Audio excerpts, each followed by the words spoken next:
Good evening on this Wednesday night, and we begin tonight with new reporting here after that major shakeup in Washington. The director of the FBI, James Comey, fired.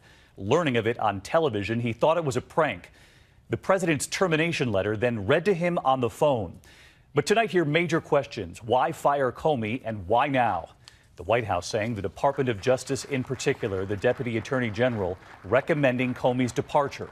But tonight, our team has learned it was the president himself who set this in motion. Comey at home tonight, as we learn what President Trump said to the Attorney General and to the Deputy Attorney General during their visit to the White House, what he asked them for, and now the timeline here leading to Comey's firing. And late word tonight as we come on the air, President Trump's fired National Security Advisor Mike Flynn has now been subpoenaed for documents regarding Russia. ABC's chief White House correspondent Jonathan Karl leading us off. Late tonight, the first words from former FBI Director James Comey since he was abruptly fired by President Trump. In a letter to his former staff and friends, Comey writing, "I'm not going to spend time on the decision or the way it was executed. I hope you won't either. It is done, and I will be fine, although I will miss you and the mission deeply." He goes on to say, "In times of turbulence, the American people should see the FBI as a rock of competence, honesty, and independence." This morning, President Trump was asked why he did what he did. Why did you fire Director Comey? Why did you fire Director Comey?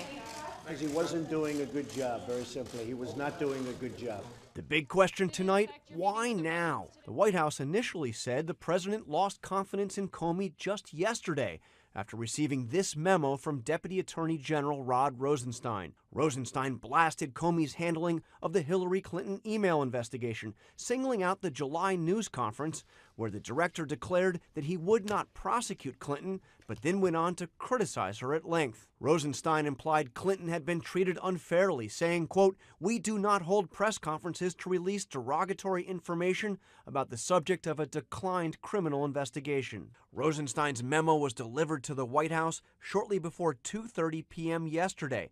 Less than 3 hours later, the president sent this letter to FBI headquarters telling Comey, "You are hereby terminated and removed from office effective immediately." He made a point of adding this, "I greatly appreciate you informing me on 3 separate occasions that I'm not under investigation." But when the letter arrived, Comey wasn't at the FBI. He was in Los Angeles giving a speech.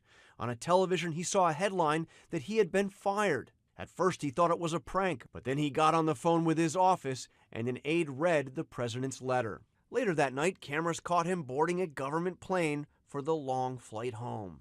White House Press Secretary Sean Spicer insisted the president fired Comey solely because of the recommendation of Deputy Attorney General Rosenstein and the Justice Department. So the White House had no involvement in this decision to write this letter by the Deputy Attorney General.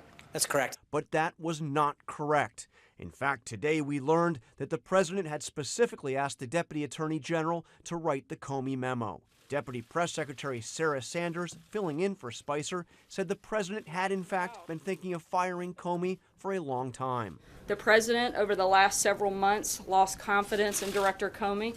White House sources tell us the president was particularly infuriated by Comey's testimony in front of Congress last week. It makes me mildly nauseous to think that we might have had some impact on the election. ABC News has learned that early Monday afternoon, the president met with the Attorney General and Deputy Attorney General at the White House and told them he thought he should fire Comey, asked for their opinion, and then told them to put it in writing. When did he make the decision?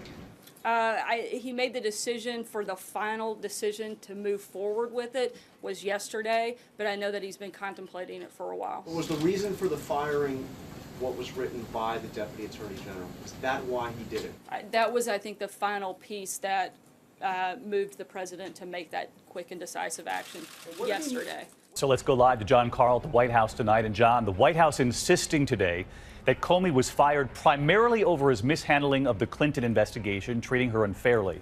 But John, I want to go back to the president's termination letter to Director Comey. You and I talked about this last night here.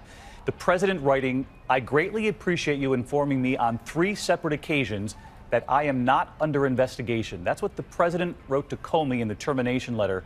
What do we know about those 3 separate occasions, and why even bring that up? Well, I asked about that directly at the briefing today, and other reporters did as well. The White House will give no further details about why Comey said that, when he said that. Was it something the president asked about it? We just don't know, David. In the meantime, John, there is news breaking as we're on the air tonight involving Mike Flynn, the fired national security advisor. We've just been informed tonight that he has now been subpoenaed for documents regarding the Russia probe. This is a significant development. Yeah, these are documents that the committee asked Flynn to voluntarily turn over weeks ago. Flynn refused, so now they are trying to compel him to turn those documents over. David, what this is this an indication is that Russia investigation by the Senate Intelligence Committee is very much underway. All right, John Carl, on the fast-moving developments tonight. John, thank you.